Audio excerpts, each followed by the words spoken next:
Hi, this is Sherry Feezer from the Trone Memorial Library here with you for the chapter 22, The Red Signal from The Secret of Chimneys by Agatha Christie. Superintendent Battle was standing in the library at Wavern Abbey. George Lomax, seated before a desk overflowing with papers, was frowning perpetuously. Superintendent Battle had opened proceedings by making a brief and businesslike report. Since then, the conversation had lain almost entirely with George, and Battle had contented himself with making brief and unusually monosyllabic replies to the other's questions. On the desk in front of George was the packet of letters Anthony had found on his dressing table. "I can't understand it at all," said George irritably as he picked up the jet packet. "They're in code, you say?" "Yes, just so, Mr. Lomax. And where does he say he found them? On his dressing table?" Battle repeated, word for word, Anthony Cade's account of how he had come to regain possession of the letters. "And he brought them at once to you? That was quite proper, quite proper. But who could have placed them in his room?" Battle shook his head. "That's the sort of thing you ought to know," complained George. "It sounds to me very fishy indeed. What do we know about this man Cade, anyway? He appears in a most mysterious manner, under highly suspicious circumstances, and we know nothing whatsoever about him. I may say that I, personally, don't care for his manner at all. You've made inquiries about him, I suppose?" Superintendent Battle permitted himself a patient smile. "We wired at once to South Africa, and his story has been confirmed on all points. He was Baliaweo in Baliaweo with Mr. McGrath at the time," he stated. "Previous to their meeting, he was employed by Messrs. Castle and tourist agents."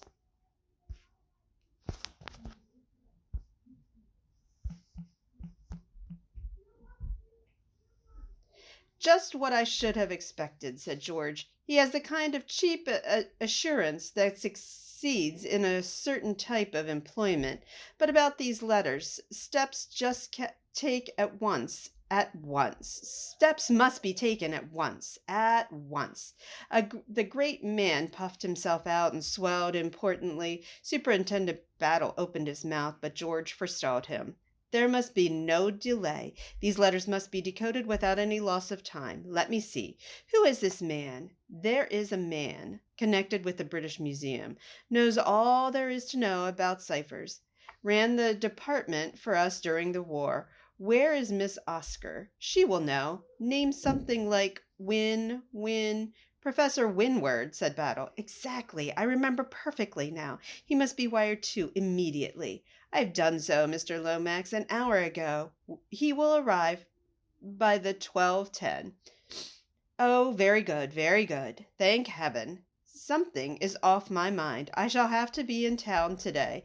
You can get along without me, I suppose?" "I think so, sir." "Well, do your best, Battle. Do your best. I'm terribly rushed just at present." "Just so, sir. By the way, why did not Mr. Eversley come over with you?" "He was still asleep, sir. We've been up all night, as I told you." "Oh, quite so. I am frequently up nearly the whole night myself, to do the work of 36 hours in 24. Then, in my constant task, send Mr. Eversley over at once when you get back. Will you, Battle?" "I will give him your message, sir." "Thank you, Battle. I realize perfectly that you have to repose a certain amount of confidence in him. But do you think it was strictly necessary to take my cousin, Mrs. Revel, into your confidence also? In view of the name signed to those letters, I do, Mr. Lomax.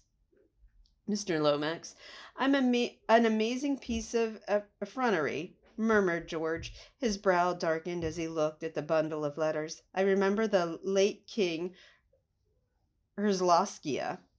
A charming fellow, but weak, deplorably weak, a tool in the hands of an unscrupulous woman. Have you any theory as to how these letters came to be restored to Mr. Cade?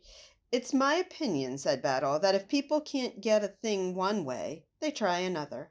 I don't quite follow you, said George. This crook, this King Vicar, he's well aware by now that the council chamber is watched, so he'll let us have the letters and let us do the decoding and let us find the hiding place, and then trouble. But Lomax, Lemoyne, and I, between us, will attend to that. You've got a plan, eh? I wouldn't go so far as to say I've got a plan, but I've got an idea. It's just a useful thing sometimes. An idea. Thereupon Superintendent Battle took his departure. He had no intention of taking George any further into his confidence. On the way back, he passed Anthony on the road and stopped. Going to give me a lift back to the house? Asked Anthony. That's good. Where have you been, Mr. Cade? Down to the station to inquire about trains. Battle raised his eyebrows. Thinking of leaving us again? He inquired. Not just at present, laughed Anthony. By the way, what's upset Isaacstein? He arrived in the car just as I left, and he looked as though something had given him a nasty jolt. Mr. Isaacstein? Yes. I can't say, I'm sure. I fancy it would take a good deal to jolt him. So do I, agreed Anthony. He's quite one of the strong, silent, yellow men of finance. Suddenly Battle leant forward and touched the chauffeur on the shoulder. Stop, will you, and wait for me here.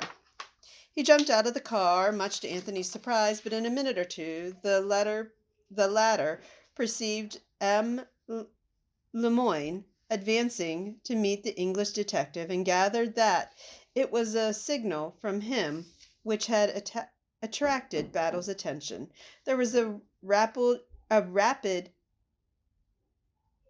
colloquy between them, and then the superintendent returned to the car and jumped in again, bidding the chauffeur drive on. His expression had completely changed. They found the revolver, he said suddenly and curtly. What? Anthony gazed at him in great surprise. Where? In Isaacstein's suitcase. Oh, impossible. Nothing's impossible, said Battle. I ought to have remembered that. He sat perfectly still, tapping his knee with his hand. Who found it?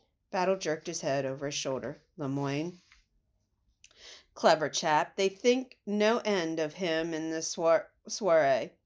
But doesn't this upset all your ideas? No, said Superintendent Battle very slowly. I can't say it does. It was a bit of surprise, I admit, at first, but it fits in very well with one idea of mine, which is... But the superintendent branched off onto a totally different subject. I wonder if you'd mind finding Mr. Eversley for me, sir. There's a message for him from Mr. Lomax. He's to go over to the Abbey at once. All right, said Anthony. The car had just drawn up at the great door. He's probably in bed still. I think not, said the detective. If you'll look, you'll see him walking under the trees with Mrs. Revel. Wonderful eyes you have, haven't you, Battle? Said Anthony as he departed on his errand. He delivered the message to Bill, who was dully disgusted. Damn it all, grumbled Bill to himself as he strode off to the house. Why can't cotters sometimes leave me alone? And why can't these blasted colonials stay in their colonies? What do they want? What do they want to come over here for and pick out all the best girls? I'm fed up to the teeth with everything. Have you heard about the revolver? Asked Virginia breathlessly as Bill left them. Battle told me. Rather staggering, isn't it? Isaacstein was in a frightful state yesterday to get away, but I thought it was just nerves. He's about the one person I'd have pitched upon as being above suspicion. Can you see any motive for his wanting Prince Michael out of the way? It certainly doesn't fit in, agreed Virginia thoughtfully. Nothing fits in anywhere, said Anthony discontentedly. I rather fancied myself as an amateur detective to begin with, and so far all I've done is clear up the character of the French governess at vast trouble and some little expense.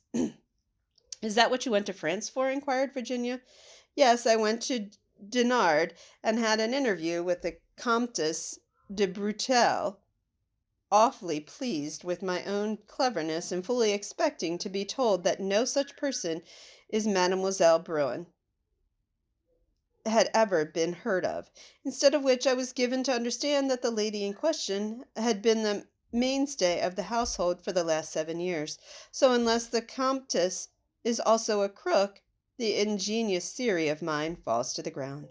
Virginia shook her head. Madame de Brutelle is quite above suspicion. I know her quite well, and I fancy I must have come across Mademoiselle at the chateau. I certainly know her face quite well, in that vague way one does when governesses and companions and people one sits opposite to in trains. It's awful, but I never really look at them properly. Do you? Only if they're exceptionally beautiful, admitted Anthony. Well, in this case, she broke off. What's the matter? Anthony was staring at a figure which detached itself from the clump of trees and stood there rigidly at attention. It was the horseless Slovakian Boris. Excuse me, said Anthony to Virginia. I must just speak to my dog a minute. He went across to where Boris was standing. What's the matter? What do you want? Master, said Boris, bowing. Yes, that's all very well, but you mustn't keep following me about like this. It looks odd. Without a word, Boris produced a soiled scrap of paper, evidently torn from a letter, and handed in to Anthony. What's this? Said Anthony. There was an address scrawled on the paper, nothing else. He dropped it, said Boris. I bring it to the master. Who dropped it? The foreign gentleman. But why bring it to me? Boris looked at him reproachfully. Well, anyway, go away now, said Anthony. I'm busy. Boris saluted, turned sharply on his heel, and marched away. Anthony rejoined Virginia, thrusting the piece of paper into his pocket. What did he want? She asked curiously. And why do you call him your dog? Because he acts like one, said Anthony, answering the last question first. He must have been a retriever in his last incarnation, I think. He's just brought me a piece of letter, which he says the foreign gentleman dropped. I suppose he means Lemoyne. I suppose so, acquisitioned Virginia. He's always following me round, continued Anthony, just like a dog. Says next to nothing, just looks at me with his big round eyes. I can't make him out. Perhaps he meant Isaacstein, suggested Virginia. Isaacstein looks foreign enough, heaven knows. Isaacstein, muttered Anthony impatiently. Where the devil does he come in? Are you ever sorry that you've mixed yourself up in all this? Asked Virginia suddenly. Sorry? Good Lord, no. I love it. I've spent most of my life looking for trouble, you know. Perhaps this time I've got a little more than I bargained for. But you're well out of the wood now, said Virginia, a little surprised by the unusual gravity of his tone. Not quite. They strolled on for a minute or two in silence. There are some people, said Anthony, breaking the silence, who don't conform to the signals. An ordinary, well-regulated locomotive slows down or pulls up when it sees the red light hoisted above it.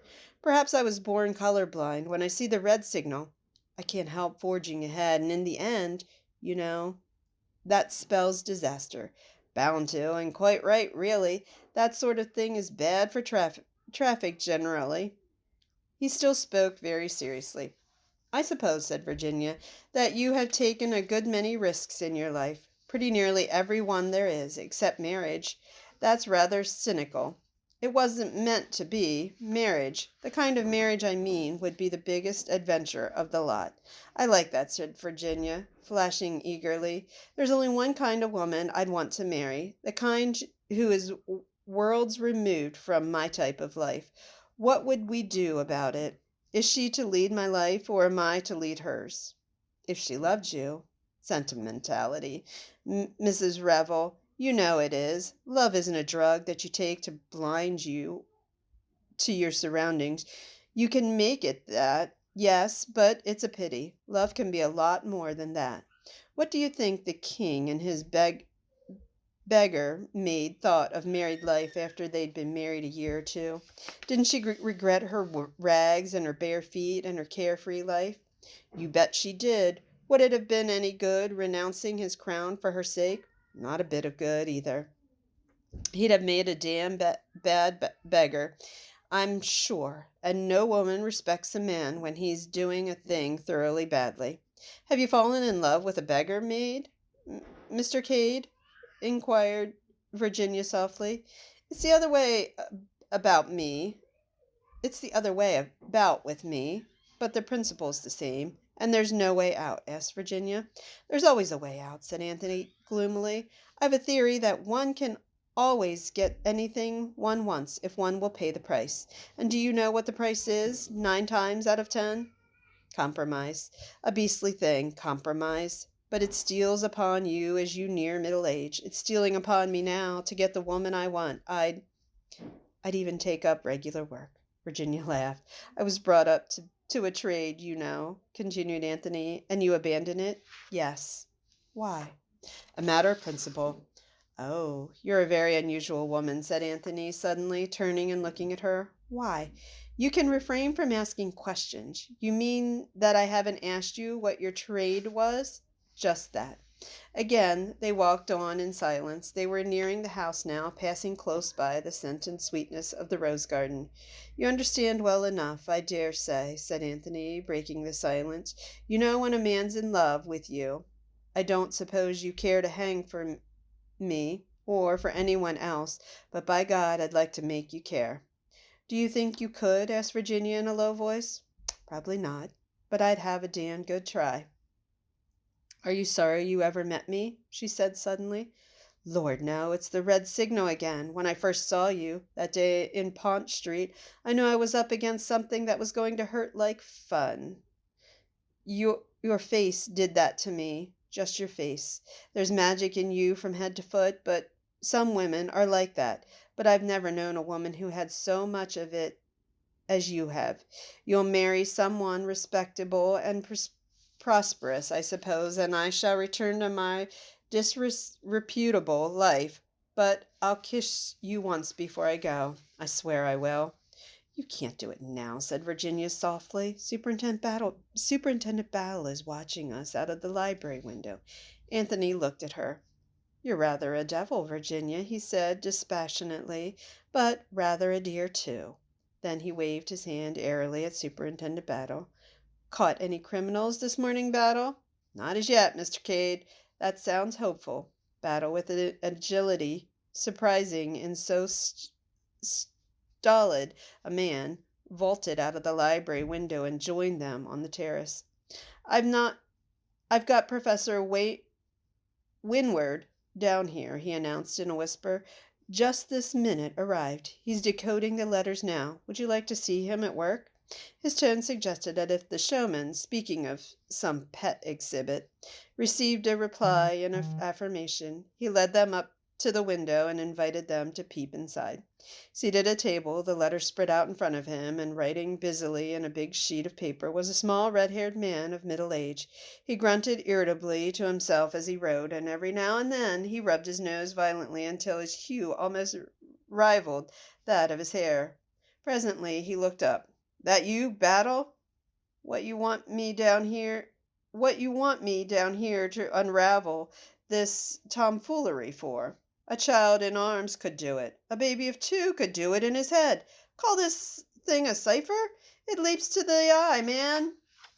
I'm glad of that, Professor, said Battle mildly, but we're not all so clever as you are, you know. It doesn't need cleverness, snapped the professor. It's routine work. Do you want the whole bundle done? It's a long business, you know. Requires diligent application and close attention and absolutely no intelligence. I've done the one dated Chimneys, which you said was important. I might as well take the rest back to London and hand 'em over to one of my assistants. I really can't afford the time myself. I've come away now from a real teaser, and I want to get back to it. His eyelids glistened a little. Very well, Professor, assented Battle. I'm sorry you're such small fry. I'm sorry we're such small fry. I'll explain to Mr. Lomax. It's just this one letter that all the hurry is about. Lord Caterham is expecting you to stay for lunch, I believe. Never have lunch, said the professor. Bad habit, lunch. A banana and a water biscuit is all any sane and healthy man should need in the middle of the day. He seized his overcoat, which lay across the back of a chair. Battle went around to the front of the house, and a few minutes later Anthony and Virginia heard the sound of a car driving away. Battle rejoined them, carrying in his hand a half sheet of paper which the professor had given him. "He's always like that," said Battle, referring to the departed professor, "in the very deuce of a hurry. Clever man, though. Well, here's the kernel of Her Majesty's letter. Care to have a look at it?" Virginia stretched out a hand, and Anthony read it over his shoulder. It had been, he remembered, a long epistle, breathing mingled passion and despair. The genius of Professor Winward was transformed it into an essentially businesslike communication. "Operations carried out successfully, but S double-crossed us. Has removed stone from hiding place. Not in his room. I've searched. Found following memorandum, which I think refers to it. Richmond 7 straight 8 left 3 right." "S," said Anthony. Still pitch, of course. Cunning old dog. He changed the hiding place. "Richmond," said Virginia thoughtfully. "Is the diamond concealed somewhere at Richmond, I wonder?" "It's a favorite spot of royalties," agreed Anthony. Battle shook his head. "I still think it's a reference to something in his house." "I know," cried Virginia suddenly. Both men turned to look at her. "The Holbein portrait in the council chamber." They were tapping on the wall just below it, and it's a portrait of the Earl of Richmond. "You've got it," said Battle, and slapped his leg. He spoke with an animation quite unwonted. "That's the starting point, the picture, and the crooks know no more than we do what the figures refer to. Those two men in armor stand directly underneath the picture, and their first idea was that the diamond was hidden in one of them. The measurement might have been inches. That failed, and their next idea was a secret passage or stairway or sliding panel. Do you know of any such thing, Miss Revel?" Virginia shook her head. "There's a priest's hole and at least one secret passage, I know," she said. "I believe I've been shown them once, but I can't remember much about them now. Here's Bundle. She'll know." Bundle was coming quickly along the terrace towards them. "I'm taking the Panhard up to town after lunch," she remarked. "Anyone want a lift? Wouldn't you like to come, Mr. Cade? We'll be back by dinner time." "No, thanks," said Anthony. "I'm quite happy and busy down here." "The man fears me," said Bundle. "Either my driving or my fatal fascination. Which is it?" The latter, said Anthony, "every time." "Bundle, dear," said Virginia, "is there any secret passage leading out of the council chamber?" "Rather, but it's only a moldy one. Suggested to lead from Chimneys to Wavern Abbey.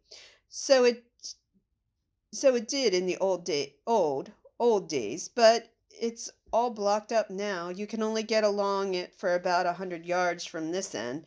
The one upstairs in the White Gallery is ever so much more amusing, and the priest's hole itself isn't half bad.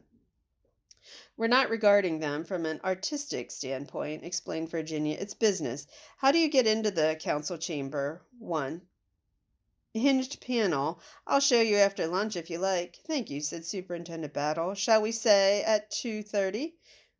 Bundle looked at him with lifted eyebrows. Crook stuff, she inquired. Treadwell appeared in the terrace. "Luncheon is served, my lady," he announced.